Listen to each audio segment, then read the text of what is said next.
What's up? What's up, everybody? Welcome to a brand new episode of Part of the Problem. I am Dave Smith. He is Robbie the Fire Bernstein. How's it going today, my friend? Well, you know, dealing with this, dealing with that, got computer problems, trying to fight a ticket in Broome County. It's amazing when you have to interact with the government and you realize just how oppressive they are. I mean, whatever. We got too much to talk about for me to start unloading on my bullshit. But anyways, I'm settled. No, what are you fighting a ticket with you? What? Fighting a ticket's a pain in the ass, right? You wouldn't believe. Firstly, I don't think the guy busted me for the speed he said he busted me for. Then he lied about on the ticket with what he had said to me in the car. It doesn't actually tell me what the fine would be if I pleaded guilty.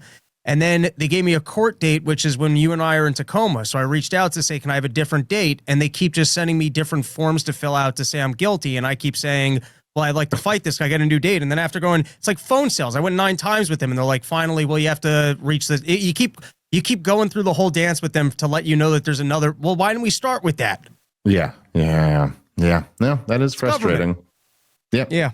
Yep, they really suck at everything they do. Come to Port Store so I can afford a lawyer. Pekin, Indiana, St. Louis. Where else did I say I was going, Dave? Outside of Ohio, Cincinnati, and then that's right. And then Maryland for the Bug Out and stand-up comedy show and backyard bar hangout.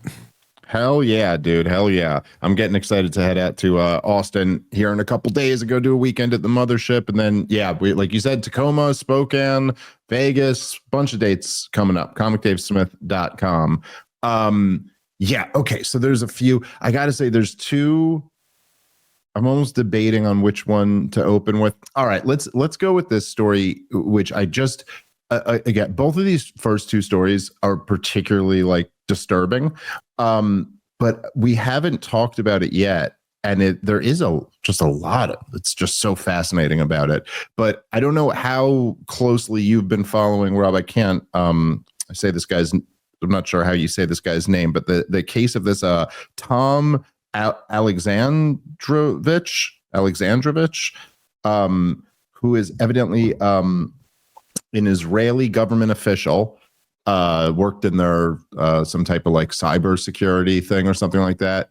He was caught up in a sting operation, like a Dateline NBC type sting operation. He showed up to meet what he believed was a 15-year-old girl with condoms and some other things. I forget what else it was. I was just reading about this yesterday. It's always iced tea and cookies. Yeah, that. What is that? Oh, I'm sorry. Something on my phone. It was the Israeli government letting you know that we're not allowed to comment on this one. Yeah, really. What is going on? Getting upset with what's going on in Gaza is one thing, but them allowing pedophiles to flee into their country is another. Well, it's a really just an incredible story for many different reasons. But yeah, so evidently the guy is he's some type of government official. He gets busted, is then somehow released and allowed to fly back to Israel. Now the Israeli government has come out and said that they didn't request that this is the case, but there's a whole bunch of it that just doesn't add up.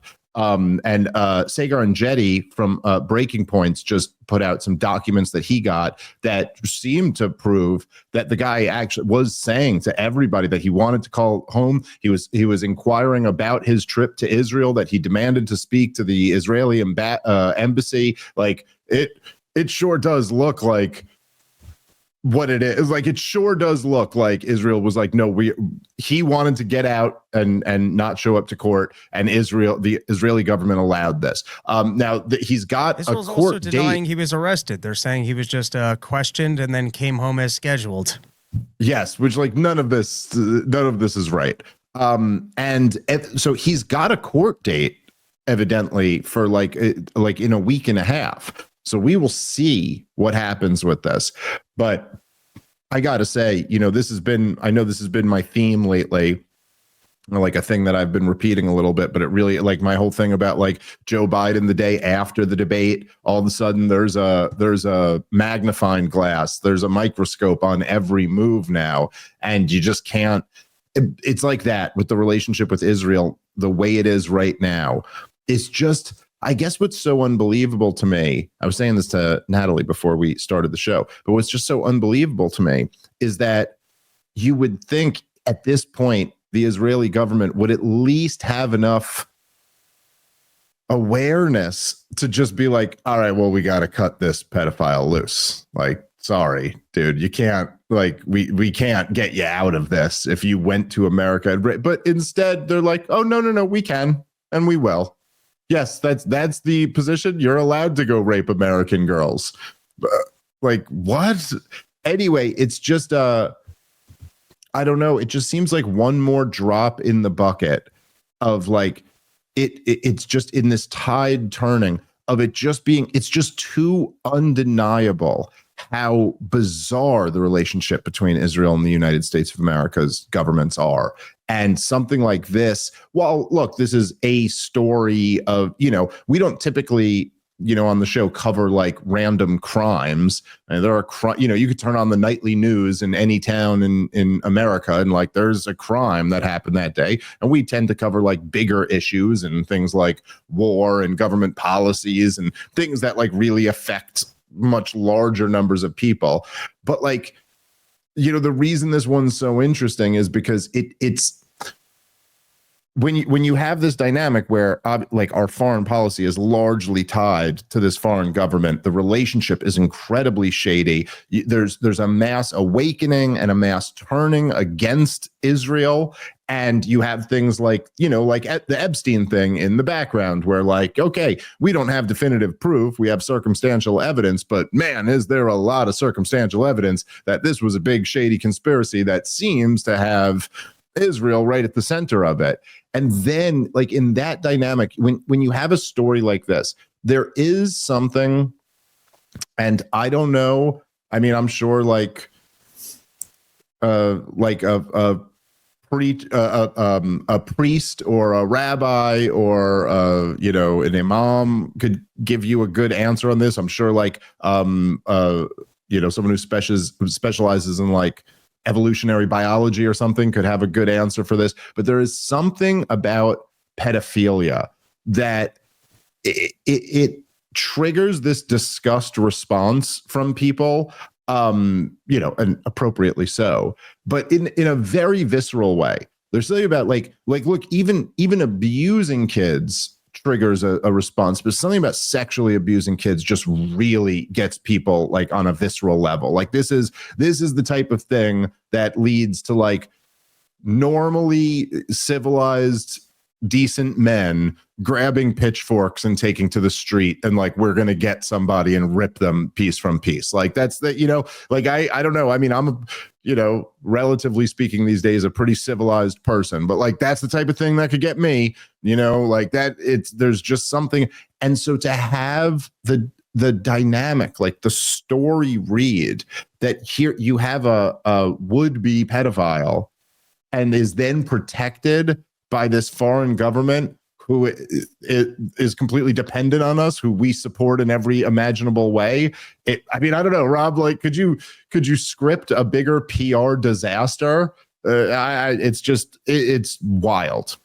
All right, guys, let's take a moment and thank our sponsor for today's show, which is The Wellness Company, and specifically their Parasite Cleanse. If you've been feeling brain fog, even when you're exercising and eating clean, it might not be burnout. It could be parasites. Now, groundbreaking research from Dr. Alan McDonald revealed a direct link between chronic parasite infections and neurological diseases like multiple sclerosis.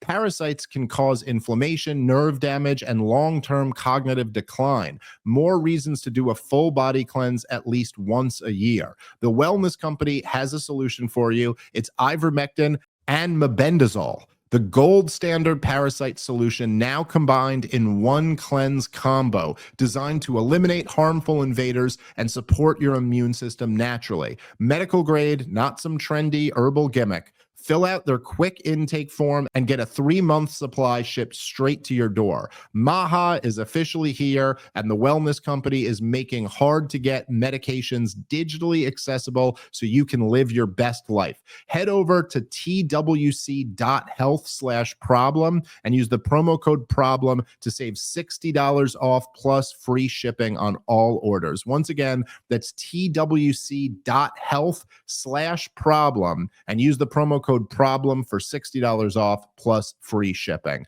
Cleanse your body today. All right, let's get back into the show. I think there's a couple things that make this rather damning. For one, apparently this guy worked under or directly for Netanyahu, and I believe it's some form of cybersecurity. But for one, with the lurking story of Epstein and Epstein's potential ties to Israel and involvement in the sexual blackmail of underage girls, the fact that Israel's involved in another storyline that includes someone in government and kids, that just could not look worse. And the fact, and then just conceptually the right of return. So I understand that if you're in a world landscape that has a lot of anti-Semitism, I understand why Israel would go, if you're a Jewish person and you're accused of a crime in another country, we'll take you in because the assumption is that the crime is not actually something you committed. It's just a charge. That's not the world that we live in now. And I would think that if you're Israel and you're actually a civil society, you would have some sort of a responsibility to actually review a charge before you just give someone a clean slate to flee. Because otherwise, you want criminals or pedophiles in your country? You want to be a safe haven for pedophiles that if they committed these crimes somewhere else, like you're openly embracing pedophiles into your society, that you're going to let them know if they commit these crimes in other locations, as long as you can get here, you have a free pass. I mean, why wouldn't you want to review that and have criminals held responsible for, one, like allow justice to be served in the countries that the crime was committed, and two, why would you want those people in your country? So I think it's a dumb policy. I don't understand why it exists. The fact that there's an old NBC article about 60 pedophiles from America or other locations that made their way to Israel because of the right to return. I think that just looks terrible for the country in general. But the fact that there was the Epstein storyline and there's just so much in the news about why are we giving so much money to Israel that this crime could make the papers and you could just be on a flight the next day with Israel going, well, no, there was no crime. And then it's just over. And I would just think the Israeli government would be like, wait, what the hell did you do over there? Yeah. For themselves. No, and I got to say, we'll see how this goes. But look, again, not a lawyer. Maybe there's people who are more qualified to speak on this than me. But the guy's got a hearing scheduled for, I believe it's the 27th or the 28th. It was like 9 or 10 days from now. And again, this thing, not a lawyer, but like, you showed up to a sting operation with condoms thinking the girl was 15. That is like a very open and shut case. I mean, there's like, what is your defense there? I think that means you got. Like, they don't, the FBI and law enforcement in general, like, they do sometimes blur the line on like what is a sting operation and what is an entrapment operation, but they've long since won out in the courts. But they're just allowed to do that. Like, there's whether that should be right or not, they run these entrapment operations all the time. It's like 90% of like the foiled terrorist plots that they report are just, there was never going to be a thing anyway until you convinced some kid to go do it, and then and the bomb was fake the whole time anyway. So it was like a thing that never existed. And I don't see how you're not gonna be found. Like I'm saying, a regular person, you get caught in that situation, not a regular person, but the type of person who gets caught in that, you're fucked. You're done. You're getting convicted. And so what's he gonna do now? And if he doesn't show up to try, I mean, this story is not gonna die. This story is gonna be, because it's too perfect of an example. I will say, although I agree with your point, the entrapment for terrorism is worse because it seems like it was individuals that otherwise wouldn't have been involved in those activities that were then convinced to go and do those activities. It has a greater level of entrapment whereas the sexual pedophiles that they trap, it seems like they were otherwise looking. And there still is an aspect of like pre-crime, because if they just showed up to a location, I guess you don't know what they were actually going to do once they met with a 15 or 16-year-old. And then I guess also in this case, I mean, there's the possibility that it wasn't published correctly, or they, we weren't there. I haven't read the conversations. They could have represented it as an 18-year-old. So I guess there's still like some ambiguity, but nevertheless, the whole thing doesn't look good until Israel comes out and proves that like the police department that the incident never happened, or it wasn't a 14 or 15-year-old. This one looks as bad as it is. If it makes sense, I remember I saw a few episodes of Dateline NBC To Catch a Predator thing back in the day when that was really popular. And then they've got like all those like pedophile hunt things online. I know Jay got real into them for a while, and like I can't watch them. Like I saw a couple of the To Catch a Predator back in the day, and it just makes me feel so uncomfortable. I like can't watch that shit. But there's no question that like I always thought there was an element of it that was like a bit weird, where there would be these, like the guys who they caught were almost always, these weren't like who you'd picture a villain to be. This would be like literally like the saddest, weirdest, lowest IQ people. They're getting a guy who has like a 76 IQ, who's like, this is a guy who's like not capable of learning how to read and write, and then oftentimes they'd be kind of approaching him like he's just hanging out in these chat sites or whatever, and then you wonder, you're almost like, hey, if you guys weren't doing this, does this guy even leave his house that night? Like did you create this whole situation? In other words, this guy wasn't actually going to do anything violent or sexual to any kid, and then you created it and kind of lured this very sad guy into this very, awful state.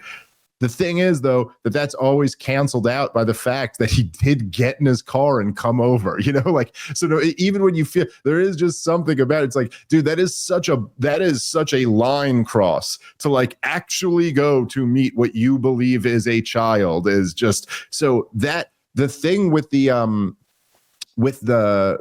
terrorist entrapment things is that there was just such a higher degree of certainty that you're like, oh, there's no indication anything was going to happen ever. This guy never, you know what I mean? Like it's like, and even when they do cross lines, it's like, yeah, after months of you coaxing him. I mean, just for one example, in that Gretchen Whitmore entrapment thing, there's the guys were like fighting with him for a while. Like, no, we shouldn't do that. And there's so like, that's the thing where just ethically speaking, it's clearly so over the line that like, even if you're running a sting operation and then the person who you're trying to get is going, I don't want to commit this crime. Like, I really don't think, and you have to work to pursue them to doing it. That should, if there was any justice in the world, that should be where you go like, oh, okay, this is thrown out of court. Like you can't do that.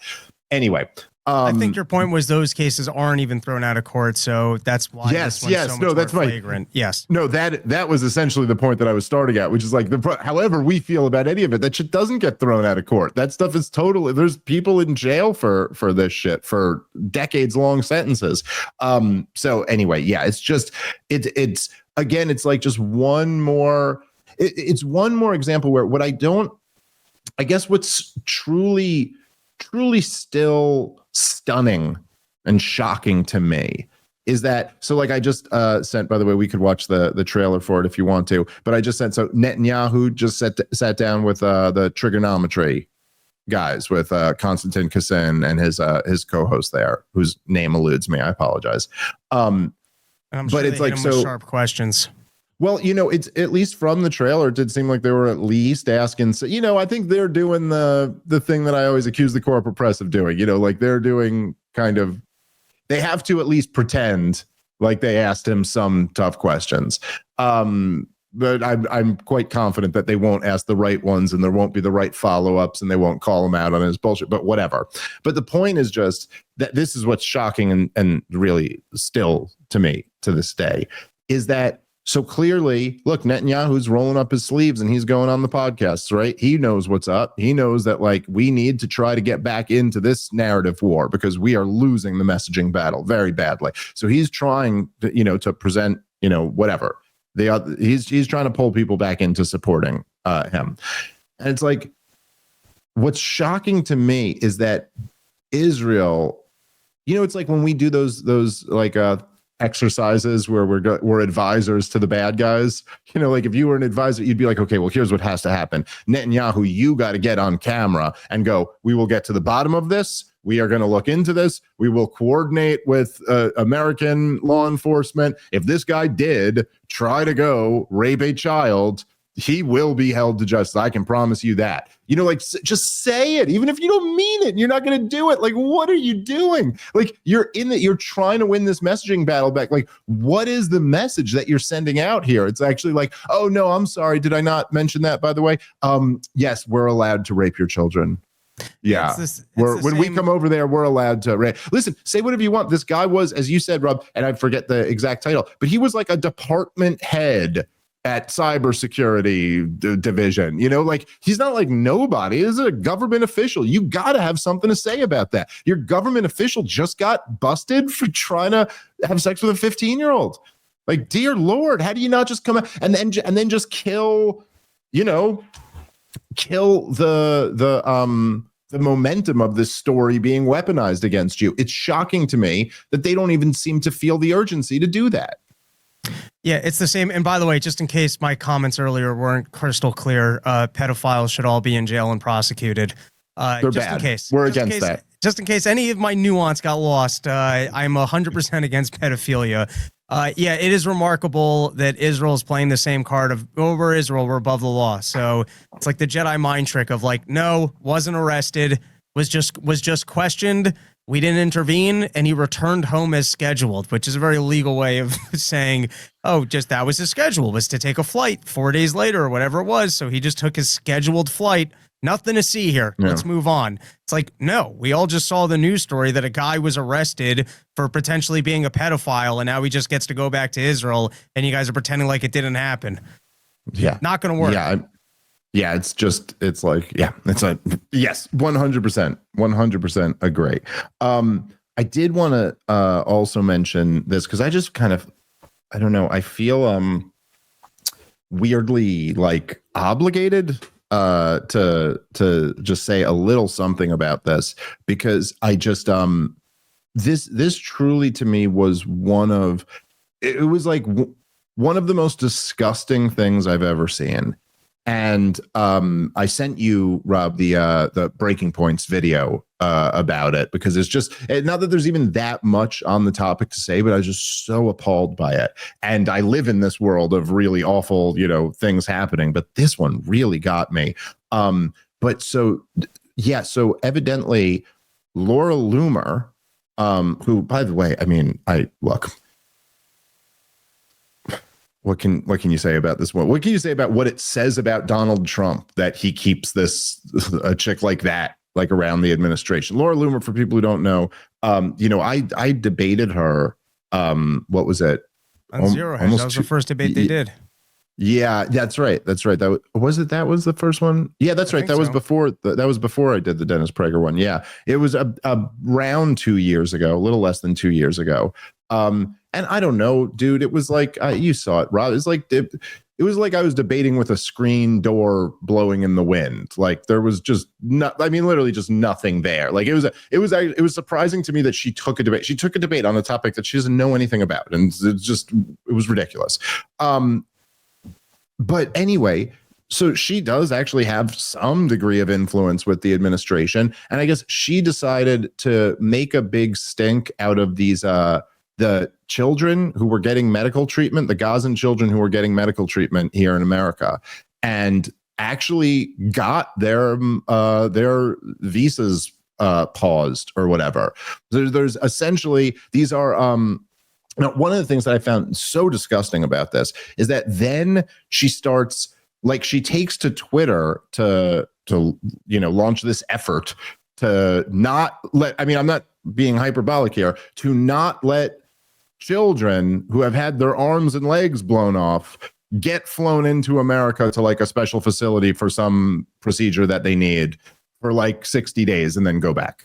Like that's like what these are like B2 visas. I think that's what they're called, where they're like essentially, I think they're like 30 or 60 days long. You can't work. You're not a permanent resident. You can't go to school. You have to, if you want it extended, you have to go back and demonstrate that you're still getting the medical treatment. Like, and she was using all this America first stuff. Like, why don't they come here? You know, why do they come here? There's other Arab countries. We've taken in enough people. You know, America doesn't need this crazy immigration policy, like all this. You're like, listen, dude, this has nothing to do with the immigration crisis that America's facing. This was a small number of children wounded in a genocide that the United States of America is funding and facilitating. Like, we actually do kind of have like a direct obligation, if ever there is one, to like maybe give these kids the medical treatment they deserve, they need. Not what they deserved, a lot better. And they actually successfully got that shut down. And so now they won't be able to come here to get medical treatment. And yes, this is nothing to do with like mass migration or demographic changes or even like immigration policy. And these weren't asylum seekers. These weren't people who are coming here and seeking permanent residency or citizenship or anything like that. In fact, these are people who are going to be ethnically cleansed out of Gaza in the next coming months, probably. Or they're like just little kids who have been like severely wounded in this war. And we shut down giving them, like, Jesus, man, it's like what I was saying before. Like, it really is what I'm left with after all these years of making all these arguments and having all these debates is like, you just like, what do you say to that other than just like, you're like, so you really like, you're not even a little bit afraid of God.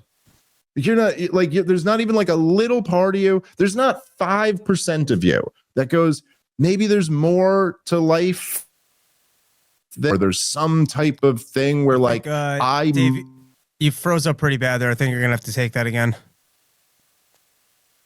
Yeah, am I back? Maybe give it a second. It seems like you're coming back. Yeah, okay. Cut off just as you were trying to say, isn't there more to life? And aren't you afraid of God? Right. I mean, but just the tiny percent chance that maybe you're going to be judged in some way based off what you did, or that maybe like doing something horrifically immoral is like, I don't know, you just can't do that. You can't, like, it's wild to me. I could never imagine like, you know, you're like being an activist for an issue that, you know, that's the result of.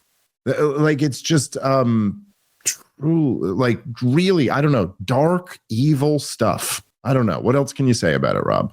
Well, I mean, I based off what you're saying, it seems to cross a line of personal responsibility that even if I have zero support for the actions Israel's taken in Gaza, but as a theoretical, I can understand why you're bought into that and like support someone else doing that. This is, you've actually directly taken an action that sounds like it's going to result in a child not getting healthcare that they otherwise would have gotten. Like that's a very direct action of you preventing someone from getting necessary healthcare. That seems to be a different line or a different psychoticness of how much you believe in whatever you want to claim your cause to be. But that does sound pretty horrific. And you're like, dude, like even the thing they said was something, Marco Rubio, because it was the State Department who shut it down. And he said something like, he goes, well, the organization that was working on getting the kids here has ties to Hamas. You know, like that's always just what ties to Hamas. Hamas is the government. Exactly. Right. I mean, not really, you know, Israel's the government, but then Israel keeps Hamas in power intentionally so that they can then say shit like this. So that they can go, oh, but you're Hamas by that standard. Yeah, exactly. Right. Hamas is, that's the whole game there, right? Hamas is Israel's pet. And they're on record fucking admitting it. This is why this shit just drives me crazy. They're all on record admitting it. There's just another video that just resurfaced of Benjamin Netanyahu saying the same damn thing. And he was saying it to law enforcement. And he's saying the same damn thing. We control the height of the flame. You see, this is such a brilliant policy of me to prop up Hamas. And in a way it is, because it allows them to do this all the time. Like, it's not much, Rob, but it's enough of a talking point for someone to walk into Piers Morgan's show with and go, oh, well, the Gaza health ministry is under Hamas. And so, you know, can't trust these numbers or this or that. But like, you're like, what even are you claiming here? This was some type of terrorist op to get sick kids medical care in America? I mean, like, come on, what are we talking about here? We could just treat these kids and then fly them back over. It's the goddamn least we can do. We owe them so much more than that. I mean, we owe them Tel Aviv at this point. You know what I mean? Like, that's where they should be getting the medical treatment, is in Israel. If they got to be relocated, like Netanyahu's saying, okay, move them into Israel. It's your responsibility, dude. You're the one who did this. They're your people, whether you like it or not. Those are your people. You know, in the same way that, like, you know, we historically, there's a particular level of evilness that we ascribe to governments that killed their own people. And that kind of makes sense in a way. I mean, in a way it doesn't, in a way it does, you know, like there is, I'm not saying it's any, like, morally speaking, I'm not saying it's exactly objectively worse to kill people within your own country than to kill people in a foreign country. But there is something subjectively that sure does feel a little bit different to human beings, you know, and there's something psychological about that. I mean, you know, if you find out someone killed a kid, that is insane, and they are an evil person. You find out that you killed their own kid, there is a different level of insanity and depravity to that. You know what I mean? Like, there's something a little bit different about killing your own family than even killing someone else. Not, you know, obviously they're both the same crime, but there's a difference there. And when we talk about, you know, Mao Zedong or Joseph Stalin or Adolf Hitler or, you know, the great villains of the 20th century and what they did to their own people, we don't allow them to say, like, we wouldn't go, well, Hitler didn't kill his own people because the Jews and the Slavs weren't his people. He didn't view them as his people. We go, yeah, but that doesn't matter, dude. They were living under the jurisdiction of the government that you controlled. That means they're your people. That's what we mean by that. We wouldn't accept it as like, oh, you know, the American government didn't enslave its own people. They just enslaved these Africans. Like, no, they became your people. Like, once you took them back to your country by force, and once they had kids and it went on for generations, and there were generations of people who just grew up there under your rule, that's your people. That's doing it to your own people. And likewise, that's what Netanyahu, the people of Gaza, are their people. They're their responsibility. They took control of their territory in 1967. Those are your people now. And like, you just don't get to, you know, I don't know. You don't get to not take responsibility for that in a moral sense. Anyway, yeah, I guess both of those stories are both, I thought, very disturbing. And disturbing just for how horrible they are on its face. But then also just like secondary to that, you're like, my God, it just couldn't be like in terms of like the narrative war, in terms of the PR battle, my God, I mean, this is just like, it's all such like evil shit. You know, it's like, you just can't believe people can be this fucked up. But anyway, any other thoughts on the matter, Rob? Don't be a pedophile and don't remove healthcare from small children. Two rules to live by. I've always signed up to those. I've been pretty consistent on this for a while. All right, guys, let's take a moment and thank our sponsor for today's show, which is Monetary Metals. I love this company. Been telling you about them for a long time. A great company run by great people. As you may well be aware, gold prices have been breaking all-time highs in 2024 and in 2025. And now you can get your gold to work for you, generating interest income every month, paid in additional ounces of physical gold. You can earn up to 5% on your gold and silver in their lease offerings, and accredited investors can even earn double-digit returns in their bond offerings. Again, all the interest is paid in ounces, which are stored for free on your behalf. So if you're tired of your gold and silver collecting dust at home, or worse, racking up fees having your metal professionally stored, check out monetary-metals.com to learn how you can start putting your metal to work today. One more time, that's monetary-metals.com. All right, let's get back into the show. Okay, let's you know what I sent you over, Natalie, the teaser. Let's take a look at this, because this is evidently coming out. I think it's like released for subscribers now, will be released tomorrow for the general public. And I will it'll be interesting to see if there are some good nuggets or interesting moments that come out of that. Maybe we'll talk about it tomorrow. But here, let's play the trigonometry with BB trailer. When you were asked whether Israel is winning the PR war, you said we're definitely not. We Jews have been fighting and losing the propaganda war for about 2,500 years. This is the fraud. It's not merely the starvation fraud. It's the genocide fraud. If we wanted to commit genocide, we would have done it in one afternoon. When you have ministers like Smotrich making incendiary or inflammatory comments, and there doesn't seem to be any particular pushback from your government to this, they go, well, what does the Prime Minister really believe? Prime Minister, forgive me, but these aren't parliamentarians. These are people who are part of your government. He said that the UK would recognize a Palestinian state. What is your response to that? This is downright dangerous, because you're really rewarding these monstrous terrorists with the greatest prize, and that's because of weakness. You should ask Keir Starmer. Here's a suggestion. Ask him, okay? What do these protesters say about Britain? I know what they say about Israel. Israel has to be destroyed from the river to the sea. Well, Britain should go down. What do they say about the UK? And the same for the protesters in the US. They burn Israeli flags, they burn American flags. We have nowhere to flee. We're in our ancestral homeland, and we're not going anywhere. So we fight them, but we're not fighting them only on our behalf. We're fighting them on your behalf too.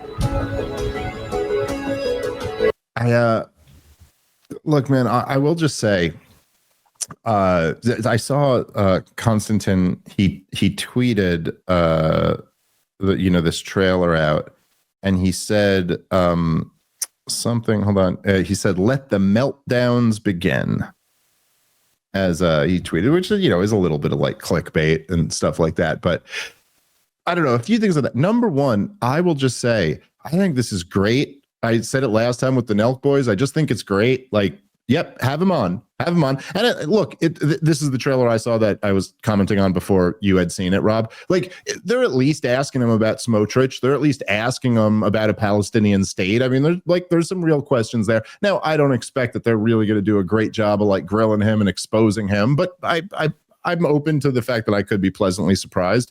But even just that, I like it. I like more platforming, more conversations, more of these things. Because even as I watch that, I don't know, dude, that's the trailer. And essentially, what is it? You're like, oh, that's the best he's got. That's the best he can come with the same old tired, hey, we could kill more people. So, we're fighting them. So for you, we're not even just doing it for us. We're doing it for you. It's like, great. Keep it up. Let's see if that, you know what I mean? Like, I don't know. I guess just like after the years of like tech censorship and the years of like kind of corporate control and woke insanity and all of this, and especially now that like my, just personally, that my like stature has been rising in this world, I'm like, oh dude, I'm fine with a level playing field.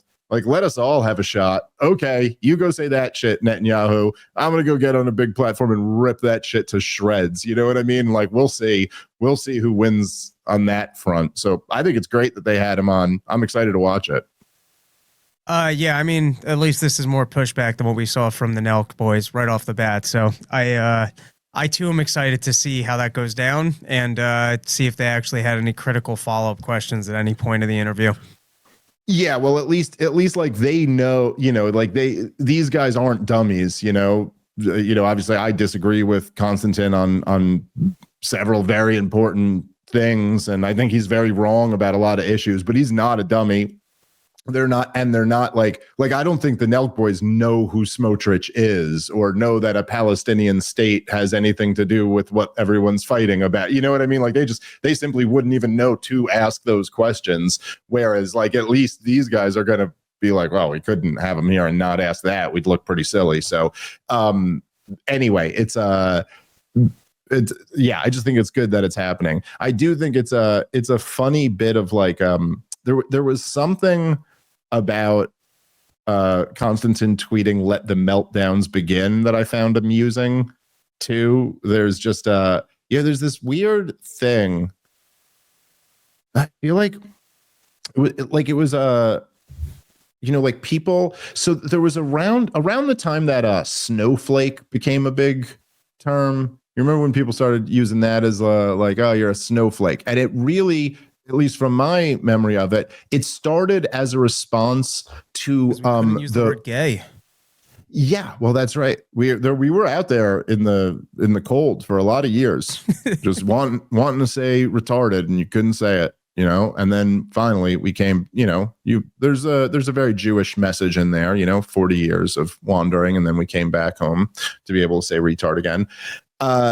But there was the craziest of the excesses of wokeism on college campuses was really something out of a cartoon. But if you remember, this became very widely reported around like 2000, somewhere in the like from 2015, 2018, like in those years, where they actually had safe spaces on college campuses. And this was not just like one or two. This was done on college campuses across the country at major colleges. Like I know NYU had a bunch of like major colleges where they got into this whole thing of it was trigger warnings and safe spaces. This actually was a thing. Adults, college students, I mean young adults, but adults, college students at institutions of higher learning would say, like, before we read Huckleberry Finn, we have to put a trigger warning out and let everyone know that you might be triggered by this book. And if you want to go to a safe space, you can. And they set up safe spaces. Jonathan Haidt did a lot of great work on this. Christina Hoff Sommers, a bunch of like academics who did not get sucked into that craziness.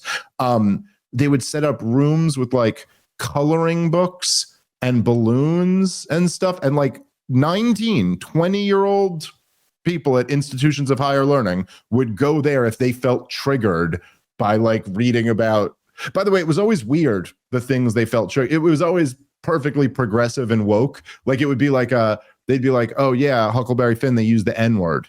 And so that's very triggering for a lot of our students of color. And you'd be like, how about reading about World War II? Like I never heard about like a history class having to do. It's like, I don't know, that didn't get you. Like just, well, I don't know, Vietnam, that we have. No, it was never that. It was always like, Aunt Jemima or something. Anyway, but so the term snowflake became a term of derision for like those kids.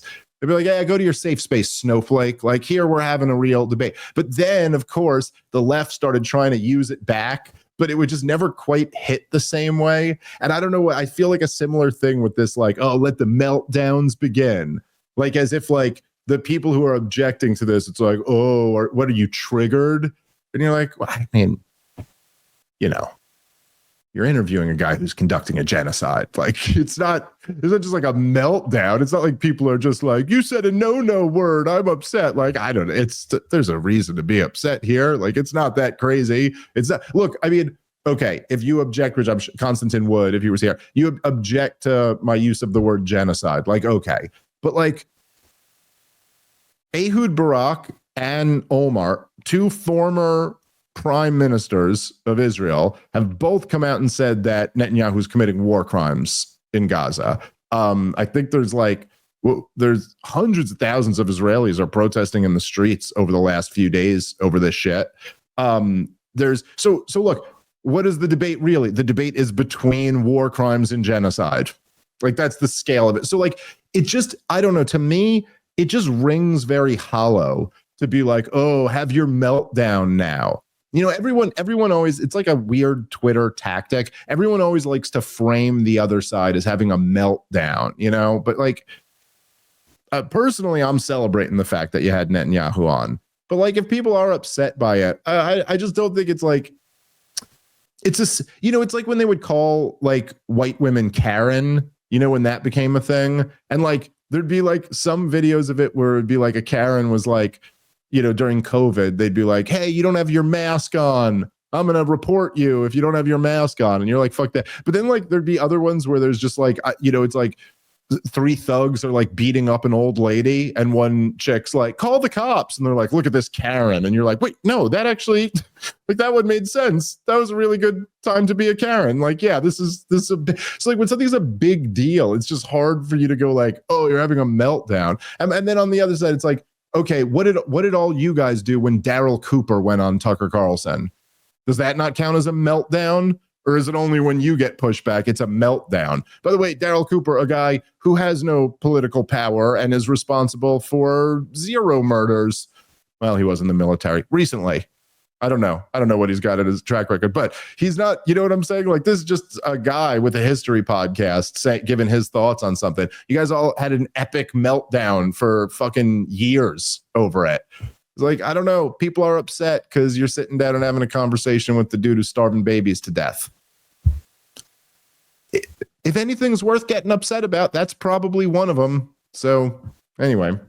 All right, guys, let's take a moment and thank our sponsor for today's show, which is Crowd Health. I've been telling you guys about Crowd Health for years. I love this company. It is a true alternative to the broken health insurance system. And now they have the Black Swan membership. It's the healthcare alternative for people who want autonomy over their care, their costs, and their lifestyle. They just need a little help with the Black Swan events that happen in life. This is kind of like the options that we used to have before Obamacare messed everything up. And I got to say, I think this type of option makes a lot of sense for a lot of people. Well, now for just $95 a month, you get access to a team of health bill negotiators, low-cost prescriptions, and lab testing tools, plus the database of low-cost, high-quality doctors vetted by Crowd Health. You stay in control. You don't have an insurance network that's telling you which doctor you can see and can't see. And if something major happens, you pay the first $15,000, and then the Crowd steps in to help fund the rest. And this is even better if you're a part of the problem listener. If you use the promo code POTP, it's only $80 for the first 3 months. Check them out at joincrowdhealth.com. And remember that promo code is POTP. Crowd Health is not insurance. Opt out. Take your power back. This is how we win. Let's get back into the show. I also, in the political podcast sphere, this placement makes sense. I kind of understand the Nelk boys. They're not in the political world. So to just give a favorable platform for Netanyahu to hang out, even though, go ahead, free speech. I'm not saying that they're wrong to do it, but I get where there's more of an angle of like, this is a little bit irresponsible that people can just hang out and come off however without any real conversation or political pushback. These guys are pro-Israel. They've been defending it forever. It's like, I don't know, if I was I love the Democrats and I had Nancy Pelosi on and for a hangout or whatever, that's what you do.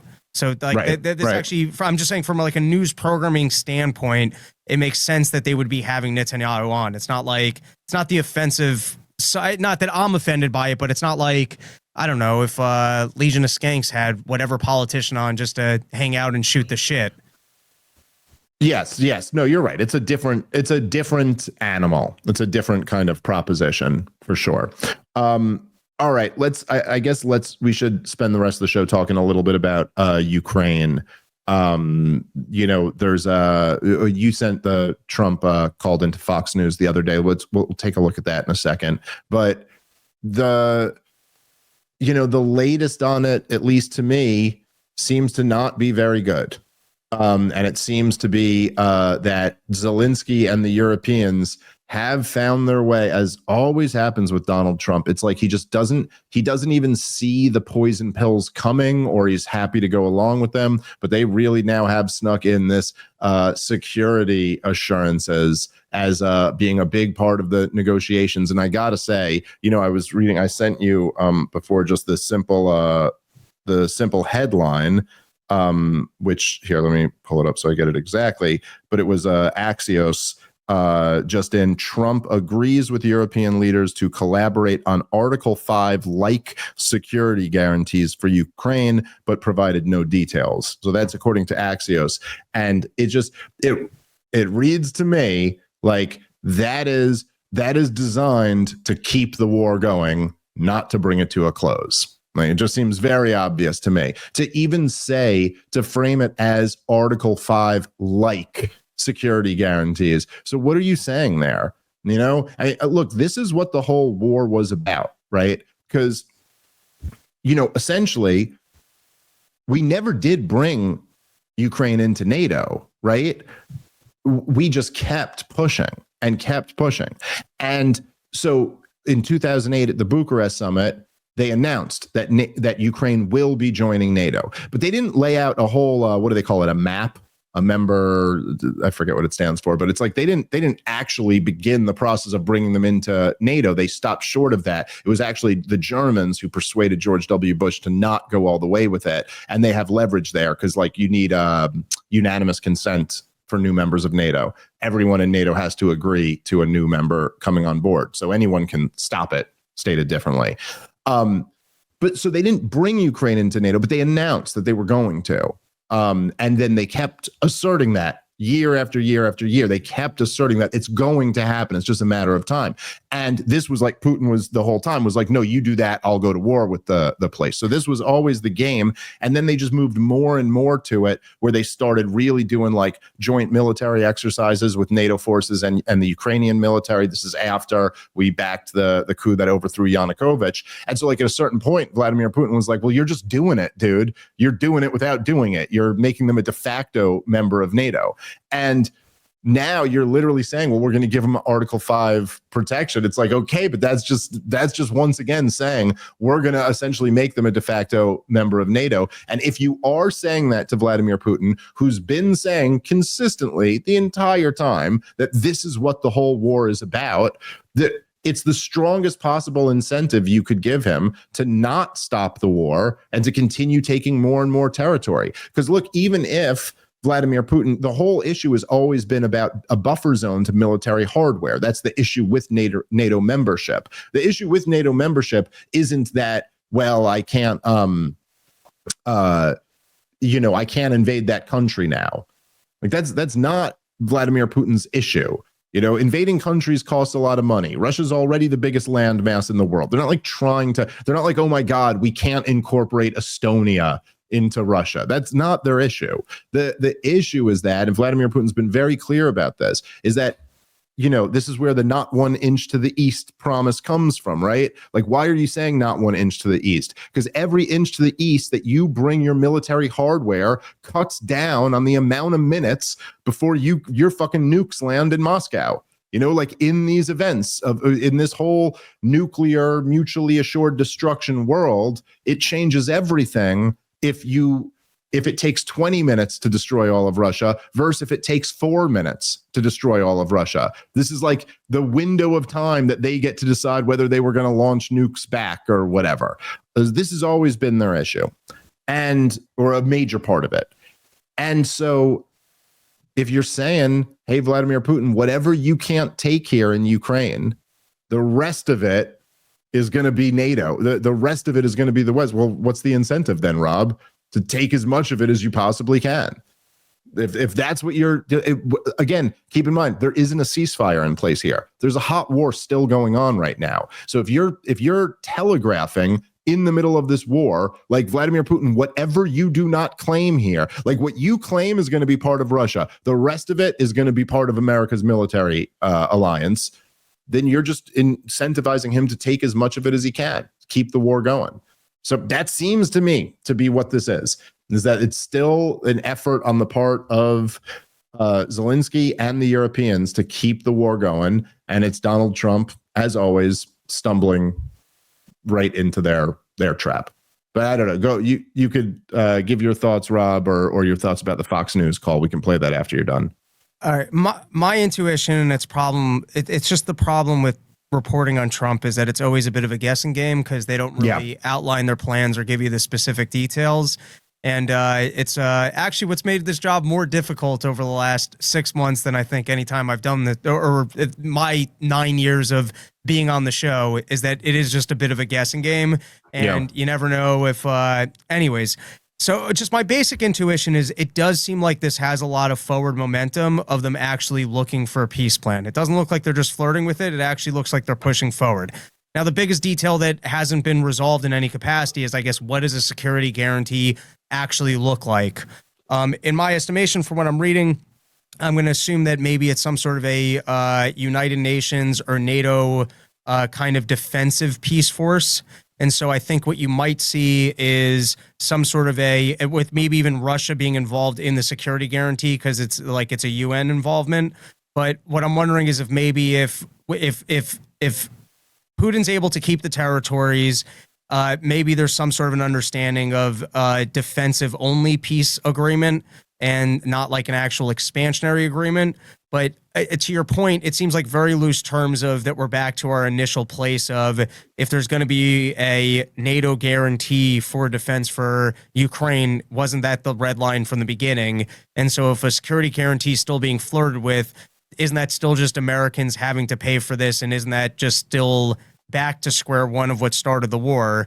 So in my estimation, I'm just thinking that there's got to be something else that they actually have in mind. And the fact that they're stating it as a Article 5, is that what it's called? Article 5 type guarantee, is that's more to sell it to like kind of the war hawks and the Europeans as something that it's not actually going to be.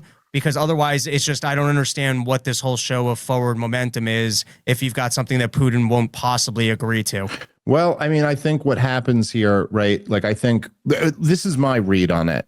And it's, again, not exactly the point you were making, but in a similar sense, it's a little bit of guesswork, but it seems to me like the way it works is like, so you have the war hawks who want the war.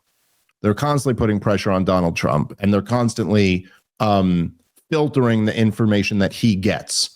Because you got to remember, like with all of these guys, this is where, because I think it was Daniel Ellsberg who wrote about this. God, I wish I had a better memory. I'm pretty sure it was Daniel Ellsberg, but he was writing about how like one of the major problems in government is that all of them are reading their security briefs, but they're not reading the newspaper. They're not reading books. They're not they're not really educating themselves on like the history of a conflict or like what's going on right now. Like what, you know what I'm saying? Like they're not doing what I do. Like they're not like, I'm on antiwar.com every day. I'm reading books by the best historians about the history of Israel, Palestine every day. Like that's the world I live in. I remember talking about this when our buddy Liam did that guerrilla journalism thing where he's asking all the congressmen about how do you feel about Benjamin Netanyahu propping up Hamas for all these years, and all of them to a man they go, I'm not familiar with that report. Which report are you talking about? And it's just interesting that's even because what happens, and I'm almost 99% sure this was Ellsberg who wrote about this, but he goes, what happens is when you're like a congressman or a president or like, a high level politician, maybe you're on like the Senate Arms Committee or you're on the Intelligence Committee. Now you get these classified briefings. And so you kind of feel, you have this sense of like, I'm getting the real shit here that nobody else is getting. I'm getting secret information. Yeah, I don't need to read the Washington Post. Like, I know what's really going on. Those guys are just guessing. I know the real shit. And there's some degree of truth to that. But then you could also see where that totally puts you in a position where you are totally controlled by the intelligence agencies. Because first of all, it's not always the real shit. A lot of times it's bad intelligence or lies, or there's huge omissions of things like Benjamin Netanyahu's policy of propping up Hamas for many years. And so anyway, there's this tremendous like kind of controlled feed of information to Donald Trump, and then even to the war hawks around Donald Trump. And what ends up happening is like when they don't win the round, they have a contingency plan. So if Donald Trump says, hey, you know what? I want to negotiate with Iran. I don't want to fight a war with them. Israel's saying we got to fight a war, but I want to negotiate. They lose that round. They go, okay, he wants to negotiate. We want him to just start dropping bombs. But then they go into the negotiations and they go, hey, Mr. President, if you're really tough, you'll say that they can't enrich uranium at all. Because, these pussies like Obama and Biden let them enrich uranium. But Mr. Donald Trump, you're the biggest, bravest, toughest guy in the world to see. And they got him to go, no enrichment of uranium. And then the Iranians were like, yeah, but then there's nothing to negotiate. Like, Obviously, we can't do that. We're not getting rid of our civilian nuclear program that we have every right in the world to have. But what we will negotiate about, like bringing the 60% uranium back down to the 5% that we used to do. You know what I mean? So like they put a poison pill in so that the negotiations can't go forward. And then they can credibly say, not credibly, but, you know, with some degree of plausibility, say, hey, you know, we tried, no one tried more than us to come to the negotiating table and offer them this. We even offered Vladimir Putin the territory that he's already taken, but he just wouldn't do it because he wouldn't, you know, the security guarantees because he wants to take all of Ukraine or something. So that's more or less my read, but I'm very open to the possibility that it also could be, you know, what you were saying. Perhaps this is a way to signal to the Hawks, you can save some face here or something like that. We'll have to see what comes from it. Do you want to play, Rob? Did you think this was worth? You gave a timestamp for this Fox News call-in, right? Well, there were a couple things I sent the timestamp of. The first one was from the actual Zelensky and Trump meeting, in which Trump was joking about how great it is to not have to run for elections during wartime. I don't know if you caught that. And Zelensky just kind of played it off with the laugh. Yeah, no, we don't have to play that clip, but that was because that's essentially, I think you just kind of gave the moment there. But yeah, it was interesting that Donald Trump just kind of, in a weird way, seemed almost like he was mocking it, but or then was also kind of unaware or like intrigued. It was like a weird. It was almost like the same way he asked Theo about what cocaine is like. Like it was like he was just asking Zelensky, like, man, what's that like, huh? So you just like don't even have to worry about winning an election. That's pretty cool. Like I don't know, it was bizarre. All right, guys, let's take a moment and thank our sponsor for today's show, which is Ridge. I love the Ridge wallet. I made the switch a while back. I used to be a traditional, you know, bulky leather wallet guy, but the Ridge is just cooler. And also you realize you don't need all that stuff. It's like a minimalist, sleek, metal wallet. It looks really awesome. It's a conversation starter. They have a bunch of different designs. All of them are cool. And it just holds what you need, your cash, your cards, anything you need to stick in there. You know, when I had a big fat leather wallet, I'm keeping like receipts from the year 2006 in there. It's just you end up keeping a bunch of stuff you don't need. You're throwing your spine out of alignment and it's not cool. So go to ridge.com and be cooler. And for a limited time, our listeners will get 10% off at Ridge when they use the promo code POTP10 at checkout. Just head to ridge.com, use the promo code POTP10, and you're all set. After you purchase, they will ask you where you heard about them. You know, make sure to let them know that you heard about them here. Support the show. Go check them out. They have over 100,000 five-star reviews for a reason. Ridge.com. Promo code POTP10 for 10% off. All right, let's get back into the show. But I want to play. Let's go to the one on the Fox News call. Did you gave a timestamp for that one? I think too, so, right? There were a couple of moments. One was Trump talking about that he'd like to save these lives so they can get into heaven, and he was like, "It's 7,000 people dying a day," and that was an interesting moment. The moment you might be more intrigued by is when he places the blame for the current situation on Obama, and basically just says the idea that Russia needs to give up Crimea is ridiculous because Obama basically gave it to them. Let's go. Let's do that one. Because I did think I agreed. Yes, you're right. That was the one I liked, and that also was ridiculous. Did you send Natalie the timestamp for that one? Yeah, I think it's in the email. Okay, great. I'm a baby. And it was really Obama's, that was pure and simple Obama's fault. What a terrible thing he did to that country. And so they lost their heart. They lost the heart and soul of the Ukraine 14 years ago, whatever it might be. And it was so unnecessary to do that. And that's when it really began, when Obama gave it away. And then you had a lot of other events, but you have, tremendous hostility. The people of Ukraine were mortified when that took place. That really began a lot of hatred when they gave it. And they didn't have to. Not a shot was fired. They just took over the most valuable piece and the biggest piece in a sense and surrounded on four sides by ocean, just a little passage to get you back onto the mainland. The most beautiful piece of property you've ever seen as a real estate developer. I look at it. I said, why the heck did he do that to them?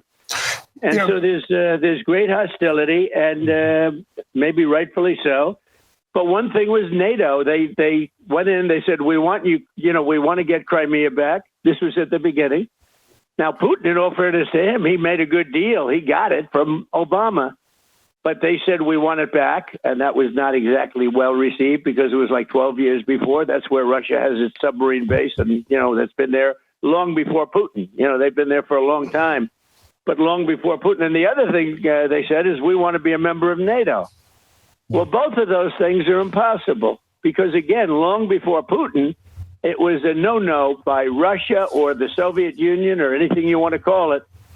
Sort of a similar thing as it gets larger. All right, we could just pause it here. I guess I really honestly, the more time that goes on in Trump's second administration, it's almost which look, this is an obvious insight that anybody probably should have been able to see when Donald Trump came down the escalator. And I think it's only because the country is so desperate and so betrayed by the ruling class and so righteously indignant at them that people almost, are like, well, he's the only game in town. He's the only one challenging them. But he's just so fundamentally unserious. And listening to this, Donald Trump kind of reciting the history that, I don't know, Rob, what someone told him. He certainly didn't read any of this in a book. He's got a couple of details that are kind of right there, but really just doesn't know what the fuck he's talking about. As he's talking about Crimea being the heart and soul of Ukraine, what are you talking about? Is that Crimea was always more Russian than Ukrainian, ethnically speaking, linguistically. The reason why not a shot was fired, no one died or whatever, I think maybe a couple people died, but the reason why it wasn't a bloody takeover of Crimea was because they already had their goddamn their whole military there. They already had the overwhelming majority of the population was there was independent polling that backed this up. They wanted to be a part of Russia. They identified with Russia, not Ukraine. It was the heart and soul of Ukraine. And does he even know that there was a coup that year in Ukraine? Does he even know that the government in Kiev was overthrown? Because that never seems to come up. But he's mentioning how he's saying Obama's mess up was that he gave it to Putin. He gave the heart and soul of Ukraine to Putin. It totally just has this wrong. No, it's Obama's fuck up wasn't that he gave Ukraine to Putin. It was that he took it from him. That was the whole thing. The Gideon Rose, right? Rob, I just posted this video again the other day. Gideon Rose literally said it himself as it was going down. This is the editor of Foreign Affairs magazine, what is it called? The Journal of the Council on Foreign Relations, right? The most consequential foreign policy establishment newspaper. The editor of the magazine is on record going, yeah, no, what we're doing. He just said it at the time because it was, this is years before they had to make up all the propaganda and lies. He was just, remember, he's explaining it to Stephen Colbert, and Stephen Colbert's in character, and he's like, wait, so what's going on here? What's going on in Ukraine? And Gideon Rose doesn't hesitate to explain what's going on. Okay, you see, Russia is Batman. Ukraine is their Robin. What we're doing is we're stealing away Robin from Batman so that Robin comes and joins us and plays on our side. And now, we could distract Putin with the Olympics and all these other things while we just take a country from him. He was just explaining it. That was the mess up, not giving it to him, trying to take it. And when he tried to take it, Vladimir Putin's response to that was saying, I'm going to go break off a little chunk and keep it for myself because that chunk was very valuable to me. Anyway, Donald Trump is just, I don't know, man. He's just so fundamentally unserious. He's unserious to a point where it's just, who can even, who could even take anything he says seriously? It's like you even said before, Rob. It's yeah, that's what makes the job hard, is this guy's just so full of shit 99% of the time when he talks that I can't even. Look, I was even thinking this as I was listening to the other part today, and we'll wrap on this because I got to wrap. But you think about the fact that Donald Trump, we all just let him get away with this because he's Donald Trump, and we go 99% of the time you just can't listen to a word this fucking idiot says. But he literally, dude, didn't he claim that they stole the election from him in 2020?